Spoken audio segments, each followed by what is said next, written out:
They called them ticking time bombs and rockets on wheels. When Renault unleashed turbo power in F1, it didn't just change the game, it detonated it. Rivals were stunned, records shattered, and soon the sport had no choice but to step in. So what made these turbocharged beasts so terrifying? And why did Formula One have to ban them for good? So what was so special about these turbos? These turbos were like nothing seen before. This innovation exploited the loopholes in F1 so discreetly that no one even suspected it in the beginning. The F1 was flooded with race cars unleashing hell on the tracks with 3.0-liter engines, since the only turbocharged engines allowed were supposed to be 1.5 liters. Renault viewed the given situation not as a limit, but as a challenge.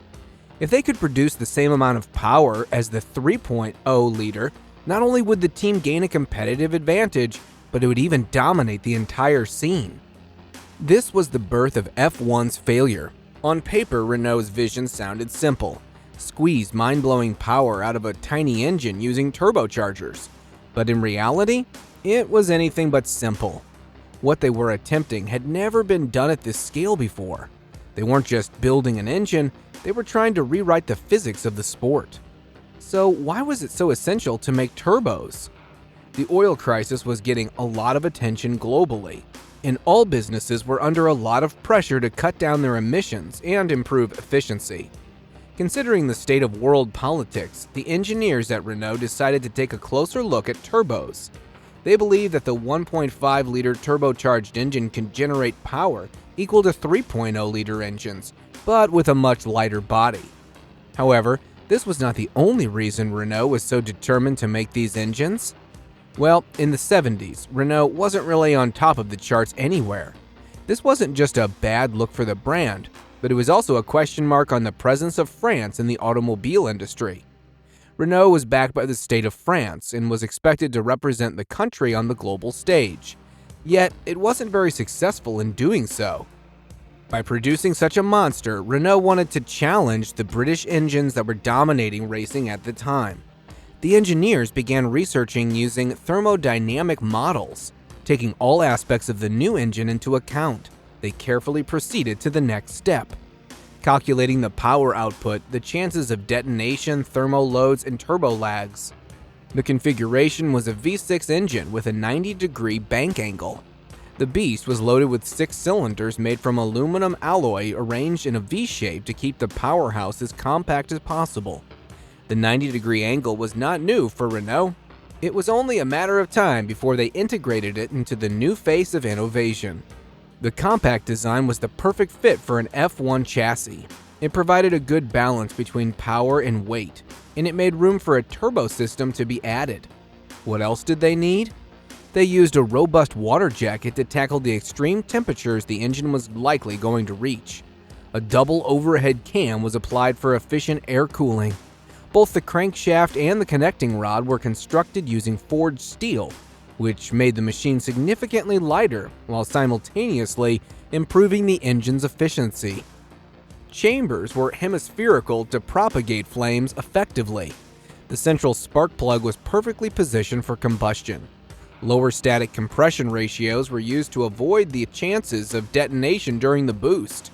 The engine being designed was meant to change the world, and the engineers were determined to let nothing stop it from happening. These engines were not just any other engines, they were special. There was no mass production for these bad boys. Each and every engine was being handcrafted to perfection. The engines were designed. However, the turbochargers were yet to be integrated. The turbochargers chosen to be used in these engines were single-stage radial flow turbochargers. The boost they were initially producing was a 1.5 2.0 bar, but they would be going much harder in the future. These monstrous turbos were mounted close to the engine to minimize the turbo lag as much as possible. Renault's brilliance and determination were finally ready to showcase the world. After spending enough time working out all the minor issues in the engine, Renault began working on the chassis for this beast. The first car specifically built to introduce this beast in the F1 was the Renault RS01. It had large air intake ducts to keep an optimal temperature with the turbo at work. A reinforced cooling system with upgraded oil and air channels was integrated as well. The monocoque was designed to be able to home turbo plumbing in large intercoolers. The testing of the newly produced race car was a bumpy process in itself, too. The project looked doomed from the start. Turbo lag was brutal, power only exploded at sky-high RPMs, and the car was constantly overheating, especially around the exhaust and turbo systems. Oil coking, seal failures, and breakdowns were routine. It wasn't just unpredictable, it was volatile. Renault's dream machine looked more like a mechanical nightmare. But despite its flaws, there was something terrifyingly special about it. The paddock called it the Beast, not out of admiration, but because no one could tame it. And yet, this monster was only getting started. The Beast's debut in the British Grand Prix of 1977 was a colossal failure, and Renault had become a joke in the competition. The car had to be retired due to turbo failure. Renault was not planning on giving up due to this setback. The following year, they focused even more on the aspects crying to be fixed. 1979 was the year of glory for the V6 turbos. The Renault RS10, successor to the RS01, won at the French Grand Prix. This victory paved the way for the V6 turbo's insane takeover. The race car was raising the roof with 540 horsepower. But this was only the start. Renault started pushing this beast even further, and by the early 1980s, the horsepower it was generating rose to 650. Other major teams in the sport did not wish to stay behind either, and soon many big names like Ferrari, BMW, and more were working on their own turbocharged engines. By the late 80s, these engines were in all the right places, and Ferrari became a top contender with the help of these beasts. The world was simply in awe of these wild machines. They had changed the engines and the philosophy behind them forever. It proved to the world that smaller engines can be just as strong, if not stronger, than conventional engines. F1 had changed completely. These monsters were now producing up to 1,600 horsepower, and the teams were designing engines so wild that they would simply explode after 2 laps. The world of F1 could not believe the insane power they were witnessing. The speed on the circuits was getting intensely high. The drivers and the spectators were risking their lives for the sport, and one thing was now clear: the turbos had to go. The innovations in the engines had gone too far. The engines had become safety hazards. The wild power they were generating made the driver struggle to control the vehicle, but that wasn't it.